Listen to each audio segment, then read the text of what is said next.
Hi hello എല്ലാ കൂട്ടുകാർക്കും നമസ്കാരം. സീരിയൽ മാനിയ വെറൈറ്റി സ്റ്റോറീസിന്റെ ഏറ്റവും പുതിയൊരു വീഡിയോയിലേക്ക് എല്ലാവർക്കും സ്വാഗതം കേട്ടോ.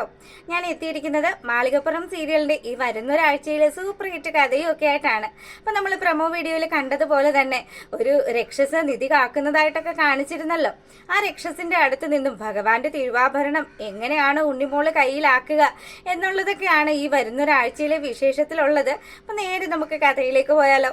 അങ്ങനെതാ നമ്മുടെ മുത്തശ്ശിയും ഉണ്ണിമോളും ഗിരിദേവനും ഒക്കെ കൂടി അന്നപൂർണേശ്വരി ദേവി ക്ഷേത്രത്തിൽ എത്തി.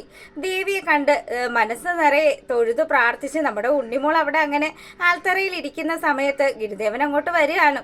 ഗിരിദേവൻ വന്നിട്ട് മുത്തശ്ശിയോട് പറയുന്നുണ്ട്, മുത്തശ്ശി ഇവിടെ സംഭവിച്ച കാര്യങ്ങളെല്ലാം മുത്തശ്ശിക്ക് അറിയാവോന്ന് ചോദിക്കുകയാണ്. അപ്പം മുത്തശ്ശി നടന്ന ഓരോ കാര്യങ്ങളും നമ്മുടെ ഉണ്ണിമോള് പറഞ്ഞ അറിവ് വെച്ച് ഗിരിദേവന്റെ അടുത്ത് സംസാരിക്കുകയാണ്. അപ്പം ശാന്തന്റെ അമ്മയും അനുഭവിച്ച ദുരന്തങ്ങള് അതിന് ദേഷ്യപ്പെട്ടിട്ടാണ് ദേവി തിരിഞ്ഞിരുന്നതെന്നും നിവേദ്യം ഒന്നും സ്വീകരിക്കാതെ ഇരുന്നതെന്നും അത് ഉണ്ണിമോള് കാരണമാണ് ഉണ്ണിമോള് കാരണമാണ് ദേവി നിവേദ്യം സ്വീകരിക്കാനുള്ള ഒരു അവസ്ഥ ഉണ്ടായത് എന്നുള്ള കാര്യങ്ങളെല്ലാം മുത്തശ്ശി ഗിരിദേവനോട് പറയുമ്പോഴത്തേക്കിനും അപ്പോൾ ശരി തന്നെയാണല്ലേ, മുത്തശ്ശിയും കാര്യങ്ങളെല്ലാം മനസ്സിലാക്കി വെച്ചിരിക്കുകയാണല്ലോ.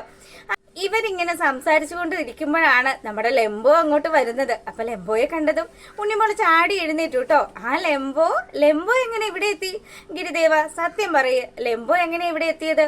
അതൊക്കെ ഉണ്ട്, ഞങ്ങൾ ഇങ്ങോട്ട് വരുന്ന കാര്യമൊക്കെ ഞങ്ങളെ ലെമ്പോയെ വിളിച്ച് പറഞ്ഞു. പിന്നെ ഈ ക്ഷേത്രത്തിലെ ഉണ്ണിയപ്പവും പാൽപ്പായസവും ഒക്കെ ഗംഭീരമാണല്ലോ. നമ്മള് പാൽപ്പായസം കുടിക്കാൻ തന്നെയാണല്ലോ ഈ ക്ഷേത്രത്തിൽ എത്തിപ്പെട്ടത്. അപ്പൊ ഓരോ കാര്യങ്ങളും ഇവര് കഴിഞ്ഞുപോയ കാര്യങ്ങൾ ഇങ്ങനെ അങ്ങോട്ടും ഇങ്ങോട്ടും ഒക്കെ സംസാരിക്കുകയാണ്. അവര് വർത്താനം പറഞ്ഞു വലിയ കാര്യത്തിന് മുത്തശ്ശിയെ നമ്മുടെ ഉണ്ണിമോള് പരിചയപ്പെടുത്തുന്നുണ്ട്. അതെ, ഇത് ലെമ്പോയാണ് എന്നൊക്കെ പറഞ്ഞ് ഗിരിദേവന്റെ ചേട്ടനാണ് എന്നൊക്കെ പറയുമ്പോഴത്തേക്കിനും മുത്തശ്ശി ഈ അവതാരത്തെ കണ്ടിട്ടില്ലല്ലോ, കേട്ടിട്ടല്ലേ ഉള്ളൂ. അതുകൊണ്ട് തന്നെ മുത്തശ്ശിക്ക് വലിയ സന്തോഷമൊക്കെ ആയി കേട്ടോ. മോന് നല്ലതേ വരുള്ളൂ. ആ ദുഷ്ടന്മാരുടെ അടുത്ത് നിന്നും എൻ്റെ കുഞ്ഞിനെ രക്ഷപ്പെടുത്തിയത് മോനാണല്ലോ എന്നൊക്കെ പറഞ്ഞ് വലിയ കാര്യത്തിന് സംസാരിക്കുമ്പം അതെല്ലാം അതിനൊന്നും മുത്തശ്ശി എന്നോട് നന്ദിയൊന്നും പറയണ്ട. എല്ലാം ദേവിയുടെ അനുഗ്രഹം കൊണ്ട് മാത്രമാണ് സാധ്യമായത്. ഉണ്ണിമോൾക്കും താരമോൾക്കും ഒക്കെ ശബരിമലയിൽ പോകാനുള്ള യോഗം ഉണ്ടാക്കി കൊടുത്തത് ദേവി തന്നെയാണ്. പക്ഷെ ഉണ്ണിമോൾക്ക് ഇനിയും ചില തടസ്സങ്ങളൊക്കെ ഉണ്ട്. ആ തടസ്സങ്ങളെല്ലാം മാറി ഉണ്ണിമോളും ശബരിമലയിലേക്ക് തന്നെ പോകുമെന്നുള്ള കാര്യമൊക്കെ പറയുകയാണ്. അങ്ങനെ ഇവര് സംസാരിച്ചു കൊണ്ട് നിൽക്കുമ്പം അങ്ങോട്ടേക്ക് തമ്പുരുമോള് വരിക കേട്ടോ. അപ്പം എന്തായാലും വഴിയിൽ കണ്ട കുഞ്ഞിനെ രക്ഷപ്പെടുത്തിയതാണല്ലോ, അതുകൊണ്ട് തന്നെ തമ്പുരുവിന്റെ അച്ഛനും അങ്ങോട്ട് വരികയാണ്. വരുമ്പോഴത്തേക്കിനും തമ്പുരുവിനോട് ഉണ്ണിമോള് സംസാരിക്കുമ്പം തമ്പുരു ഒന്നും മിണ്ടാണ്ട് ഇങ്ങനെ നിൽക്കുക കേട്ടോ. അപ്പം നിൽക്കുമ്പം തമ്പുരുവിന്റെ അച്ഛൻ വന്നിട്ട് പറയുന്നുണ്ട്, മോളെ തമ്പുരുവിന് സംസാരശേഷി ഇല്ല. അവള് ഈ കുറച്ചു കാലങ്ങളായി എൻ്റെ തമ്പുരുമോള ആരോടെങ്കിലും ഒരു വാക്ക് സംസാരിച്ചിട്ട് നല്ല രീതിയിൽ പാട്ട് പാടുകയും സംസാരിക്കുകയും ഒക്കെ ചെയ്തിരുന്ന കുട്ടിയാണ്. അങ്ങനെ പുള്ളിക്കാരൻ കഥകളൊക്കെ പറയുമ്പോഴത്തേക്കിനും അവര് പണ്ട് ജീവിച്ചിരുന്ന ആ ഒരു കാര്യങ്ങള് അമ്മയും അച്ഛനും മോളും കൂടി പുറത്തു ചുറ്റി നടന്നതും കുഞ്ഞ് നല്ല രീതിയിൽ പാട്ടുപാടുന്ന കാര്യങ്ങളും ഒക്കെ നമ്മളെ കാണിക്കുകയാണ് കേട്ടോ. അപ്പോൾ തന്നെ നമുക്ക് മനസ്സിലാകും തമ്പുരു എത്ര മനോഹരമായിട്ടാണ് പാട്ടുപാടുന്നത് എന്നുള്ള കാര്യം. അപ്പം ഇയാൾ ഇങ്ങനെ കാര്യങ്ങൾ പറയുമ്പം എന്തുകൊണ്ടാണ് തൻ്റെ മകള് സംസാരിക്കാത്തതെന്ന് തനിക്കറിയില്ല. പക്ഷേ തൻ്റെ തറവാട്ടിൽ എന്തൊക്കെയോ ദോഷങ്ങളുണ്ട്.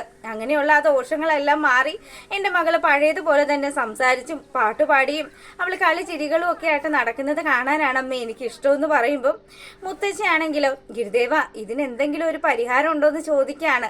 നിങ്ങളുടെ തറവാട് എവിടെയാണെന്നും തറവാട്ടിലെ കാര്യങ്ങൾ എന്താണെന്നും ഒക്കെ ഗിരിദേവൻ ചോദിക്കുകയാണ്. അപ്പോഴാണ് നമ്മുടെ രവി കാര്യങ്ങളൊക്കെ പറയുന്നത്.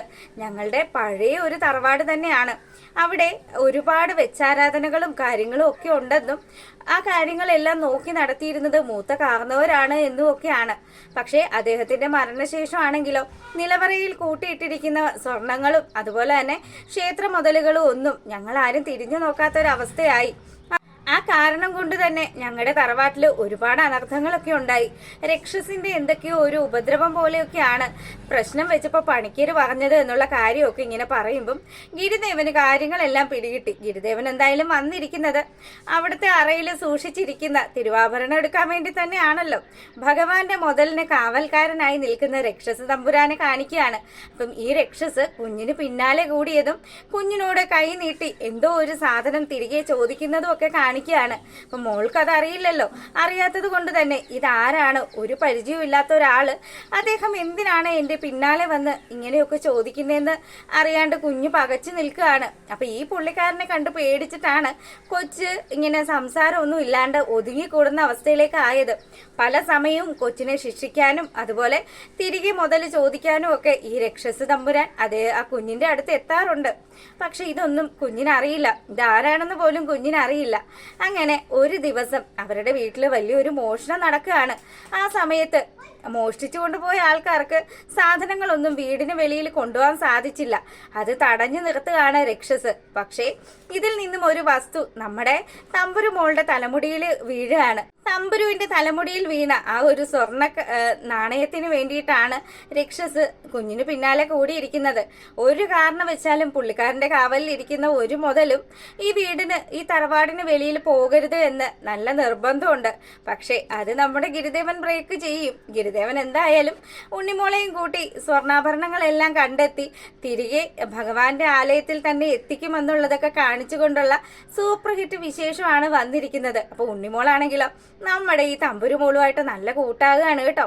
അങ്ങനെ തമ്പുരുമോളുടെ അച്ഛനും കൂടി ഉണ്ണിമോളെയും മുത്തശ്ശിയെയും ഗിരിദേവനെയും ഒക്കെ കൂട്ടി ഇവരുടെ തറവാട്ടിലേക്ക് പോവുകയാണ്. അപ്പൊ ഗിരിദേവൻ അവിടെ കാല് കുത്തി കഴിഞ്ഞാൽ ഉറപ്പായിട്ടും രവി ഇപ്പൊ അനുഭവിക്കുന്ന എല്ലാ പ്രശ്നങ്ങൾക്കും ഉള്ള പരിഹാരം അത് ഗിരിദേവന് കണ്ടെത്താൻ സാധിക്കുമെന്ന് മുത്തശ്ശി രവിയോട് പറഞ്ഞതനുസരിച്ചാണ്